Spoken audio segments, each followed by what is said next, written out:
Olá, meu amigo, minha amiga, muito obrigado por vocês estarem aqui no nosso Portal do José. Hoje nós temos um tema muito bacana relacionado ao Brasil, que eu vou tratar no final do nosso papo aqui, e temas muito graves relacionados com a liberdade do presidente da República, isso mesmo. Nós temos falado aqui nos nossos programas, em vários encontros, que o futuro de Bolsonaro será a prisão. E, gente, quando eu faço isso, quando eu trato desse tema, eu não estou fazendo sensacionalismo. A análise aqui é diante dos fatos que estão se dando, de como o sistema jurídico ele é elaborado no nosso país, o nosso sistema constitucional, como funcionam as instituições, como as forças políticas e econômicas estão interagindo nesse momento e fora do Brasil, como as forças políticas e econômicas estão agindo, estão pensando, estão enxergando as coisas que estão acontecendo aqui no nosso país. Quando até o presidente norte-americano, Joe Biden, manda um recado direto para Bolsonaro, esse fato tem que ser tratado com mais atenção, com mais importância. A gente vai fazer isso aqui no nosso papo de agora. Mas se você está chegando agora e está nos conhecendo, seja bem-vindo, se inscreva aqui conosco, conheça os nossos outros vídeos, compartilhe se você achar bacana, dê o seu joinha para a gente chegar a mais pessoas como você e mande seus comentários, porque são sempre lidos e são sempre considerados. Gente, quando eu tenho falado aqui dessa questão da prisão, é porque se você está vendo alguém assaltando um estabelecimento, você vê alguém arrombando um carro, alguém batendo numa pessoa e a polícia chegando, qual é a conclusão que você tem diante daquela situação? Que aquela pessoa vai se dar muito mal. Quando a gente vê um governante atuando contra a legislação brasileira, contra a Constituição brasileira e provocando movimentações que vão para o lado do terrorismo, da quebra institucional, qual é a previsão que a gente pode fazer em relação a esse sujeito? É que ele vai responder com a sua própria liberdade. Hoje o presidente somou a seus atos criminosos mais um ato ou uma série de atos lá em Santa Catarina. Daqui a pouco vai surgir alguém no YouTube fazendo uma minissérie, né? Um delinquente na presidência da República. Eu nunca pensei que eu pudesse verificar esse tipo de situação todos os dias aqui no nosso país. Eu que vivenciei muito a campanha de Collor de Mello, em 1989, onde ele tinha ali uma milícia da polícia do estado de Alagoas, que andava com ele para cima e para baixo e mandava a porrada em todo mundo que chegava perto. Eu pensei que aquela situação abjeta nunca mais aconteceria no Brasil. Ela voltou a se repetir agora de uma forma diferenciada e mais grave com Bolsonaro. Collor acabou sofrendo impeachment, mas ele não atentou contra a segurança nacional. O Bolsonaro ele já está nessa linha de numa rota de colisão absolutamente grave e ruim para ele, sobretudo, e a gente vai ver as consequências. Bom, o Bolsonaro, ele lá em Santa Catarina hoje, quando a gente pensa que nada de pior vai surgir da criatura, e vamos nos lembrar, né? Ele está lá em Santa Catarina gastando o nosso dinheiro, porque nós estamos pagando o salário de alguém para ser um fanfarrão, para ficar fazendo comício, para ficar fazendo atentados contra a nossa instituição, contra a nossa Constituição, contra o Estado de Direito. E agora ele insuflando ali as pessoas que estavam ali nessa manifestação. Vamos lembrar, né? Gente que vem de todas as regiões ali, parece que é uma multidão, mas enfim, esse pessoal aí não é capaz de fazer nenhum tipo de medo ao resto da nação toda. A gente vai ver aqui por que isso não vai acontecer. Mas aí ele insuflou as pessoas a pegarem armas, né, de uma forma muito velada e direta, se a gente puder entender assim. Vamos lá. Um ladrão de 9 dedos e seus amigos é que vão contar os votos dentro de uma sala secreta. O ladrão de 9 dedos, seus amigos vão contar os votos das eleições numa sala secreta. A gente vai chegar no Biden já já. Vamos ver se isso... a sequência aqui. O que acabei de falar de Pacaraima e das mulheres que vêm para cá. Nós não queremos isso para o Brasil. Mais do que não querer, nós lutaremos com todas as armas disponíveis para que isso não aconteça em nossa pátria. E aí ele foi dizendo, não nos ameacem, sempre é coisa assim misteriosa, enigmática, né?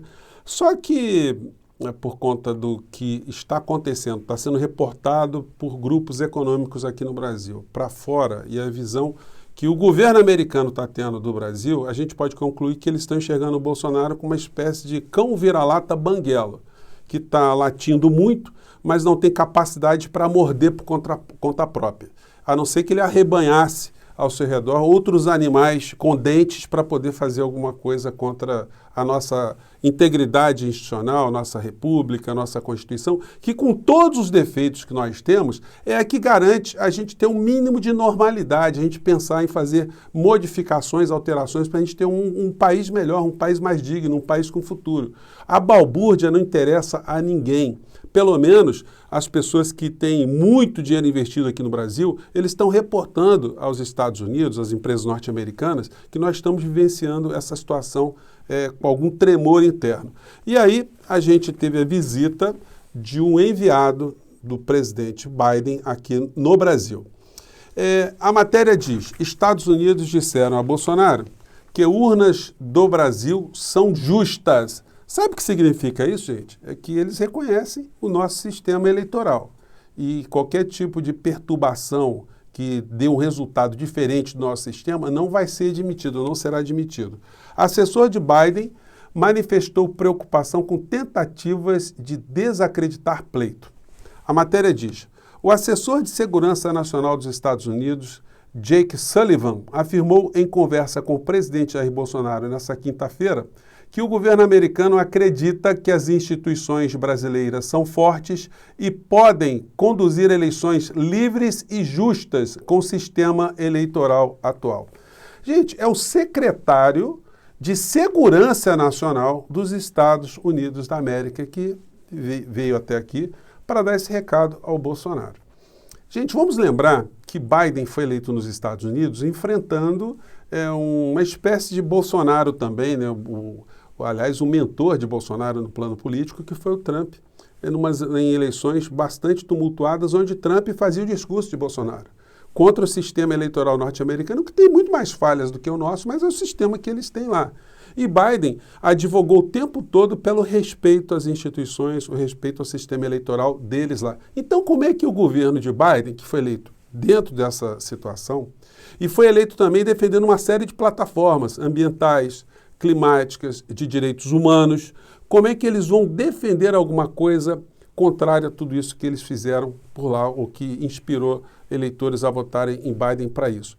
Tem uma questão que é econômica. As empresas norte-americanas que estão aqui no Brasil, eu pude ler isso também em outros sites, eles reportam para sedes, reportam para o governo americano aquilo que está acontecendo. E o mundo hoje, gente, está todo conectado. As empresas que têm negócios com o Brasil, elas começam a perder dinheiro, porque as pessoas deixam de comprar produtos de países que atentam contra o clima, contra o meio ambiente, contra direitos humanos, e ninguém quer ter negócio no Brasil nessa situação. Os investidores, os banqueiros brasileiros, eles também estão muito preocupados com as coisas que estão acontecendo, porque isso começa a enfraquecer o horizonte dessa gente num mercado mundial absolutamente competitivo. Então, qual é o recado que está sendo dado para o Bolsonaro? Bacana, para de palhaçada, porque nós não vamos reconhecer nenhum tipo de alteração que vocês queiram fazer na marra aí no Brasil. Isso significa também, gente, que mesmo essas loucuras que o Bolsonaro fica dizendo o tempo todo, não devem ser consideradas de uma forma muito intensa, porque não existe nenhum modelo, não existe nenhum tipo de projeto, até para dar golpe, não existe nada desenhado. O que essas pessoas gostariam de fazer? De fechar o Supremo Tribunal Federal, prender os 11 ministros? E aí como é que fica o sistema jurídico do Brasil inteiro? O cara entra com uma ação no juizado especial lá de Fortaleza, ou de Porto Alegre, do Rio de Janeiro, esse troço não vai poder chegar em recurso nunca em lugar nenhum, porque o Supremo não existirá. Ou será que Bolsonaro vai criar um Supremo colocando Hélio Negão, a Damares, o Malafaia, o velho da Havan, enfim, como é que seria o sistema aqui no nosso país? Quem é que reconheceria esse tipo de patifaria? Então o Bolsonaro está fazendo esse tipo de situação que só tem alguns efeitos. Primeiro, ele está cada vez mais materializando crimes contra si próprio, crimes que serão colocados na sua conta, que o levarão para a cadeia para ficar muito mais tempo do que já os 46 anos que estão já nesse inquérito que foi aberto junto ao Supremo Tribunal Federal por fake news, conspiração, atentado contra a Lei de Segurança Nacional, e hoje ele se somou mais crimes com esse comportamento dele aqui na legislação brasileira, né? para a gente entender quem é esse Jack Sullivan, ele foi assessor, gente, do Barack Obama, que é uma foto dele, aqui no fundo está o Biden, né? Ele aqui em primeiro plano, aqui com a mascarazinha. Aqui é ele, numa outra foto, despachando com a Kamala Harris. Vocês vejam que ali não é mise-en-scène, não. O cara está em estrutura de poder. Aqui numa outra foto, quando ele era assessor de Barack Obama junto com a Hillary Clinton. Então, o cara que é o secretário de Segurança Nacional dos Estados Unidos, que veio ao Brasil dizer que o nosso sistema funciona direitinho, que eles respeitam, e não poderia ser diferente. E aqui é a foto dele com o Bolsonaro. Obviamente, ele tomando aqui os cuidados, os protocolos sanitários, e o nosso presidente em mais um ato de desrespeito à ciência, à integridade, inclusive do secretário aqui, sem máscaras, coisas e que tais. Então, o Bolsonaro, gente, ele está metendo muito medo em pessoas que não enxergam como funcionam as estruturas aqui no nosso país.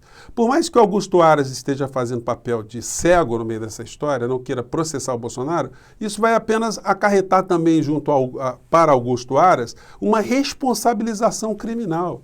Gente, quando a casa cai, ela cai para todo mundo. Não tem como o Bolsonaro entrar afundar num barco sozinho. Ele já está com muita gente colada com ele, e as pessoas que têm a obrigação de fazer alguma coisa e que não fazem, serão responsabilizadas. O Aras está se comportando como um delegado de polícia, um promotor de justiça que recebe um cidadão que vai denunciar que houve um homicídio, houve um assalto, está vendo um sequestro, um estupro, e ele está fingindo que não é com ele. Não vou investigar, não.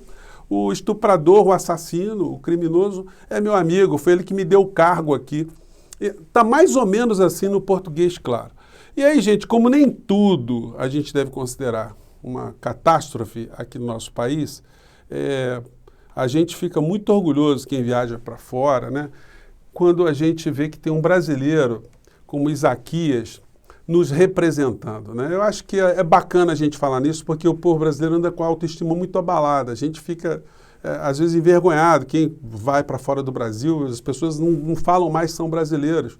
E quem é brasileiro que já mora fora do Brasil sabe do que eu estou falando. E aí a gente vê um rapaz que a gente vê que é um rapaz humilde, batalhador, enfim, os atletas brasileiros, eles lutam contra o Brasil, contra as condições que o Brasil colocam para essas pessoas. Eles vencem tudo, então eles são vencedores muito pelo mérito pessoal deles e não por conta do apoio que eles recebem, que é uma coisa muito, muito parca, né? Mas a gente vê esse rapaz aqui, que se o presidente do nosso país tivesse 1/1000 da humanidade desse rapaz, da percepção, da sensibilidade dele, a gente não teria tantos problemas como nós temos aqui no Brasil. Então eu quero colocar só esse trechinho da fala da entrevista do Isaquias, que eu achei muito bacana, eu acho legal a gente compartilhar isso para mostrar que é possível a gente acreditar em nós, enquanto povo, enquanto seres humanos, porque quando a gente vê uma figura dessa, é uma figura inspiradora. Vamos ver a fala dele aqui logo depois de ter vencido a prova. Gente, vamos lá. Brasileira, que passou por muitos desafios ao longo desses anos, né? Covid, vários familiares morrendo, falecendo por causa da doença, então eu dedico muito a cada uma das famílias que perdeu um ente querido também. Eu e Laura sabemos que a vitória é nossa, mas a dedicação, o apoio que vem também é da torcida brasileira. E como eu falei, depois do C2, cara, eu recebi muita mensagem de elogio, de carinho dos meus familiares, da Laina, da minha mãe, meus irmãos, e de todos os brasileiros. Não teve uma mensagem me criticando, só mensagem de carinho e apoio. Eu fiquei muito feliz, cara, isso me ajudou bastante. Isaquias, gente, é muito legal. Assim, ele falou coisas muito bacanas, falou da vida dele, enfim, eu tenho certeza você que acompanhou, você se emocionou também em ver que é possível a gente acreditar no nosso povo, acreditar nos nossos irmãos, num futuro melhor do nosso país, porque o Bolsonaro e essa gente que está hoje ocupando o poder no Brasil, eles não representam a nossa essência, eles não representam aquilo que nós somos. E é por isso que eu estou aqui, para cada vez mais levar para as pessoas também esse tipo de contraponto, né? A gente precisa ver a situação da forma crítica como a gente vê no nosso país, mas a gente não pode perder jamais as esperanças que a gente pode fazer alguma coisa. E conversar com as pessoas, levar conhecimento, levar informação, levar dúvida, levar uma interrogação, faz parte de uma ação mínima que a gente pode desenvolver para ajudar o Brasil a ser uma coisa melhor do que está sendo hoje na mão dessa gente, né? Mas o recado está dado. Só não entende quem não quiser, e a cadeia, apesar de estar muito cheia, ainda tem espaço para muita gente, né? E em breve a gente vai ver muita coisa diferente do que está acontecendo agora no Brasil. Podem aguardar, a gente se encontra no nosso próximo encontro. Tchau, gente!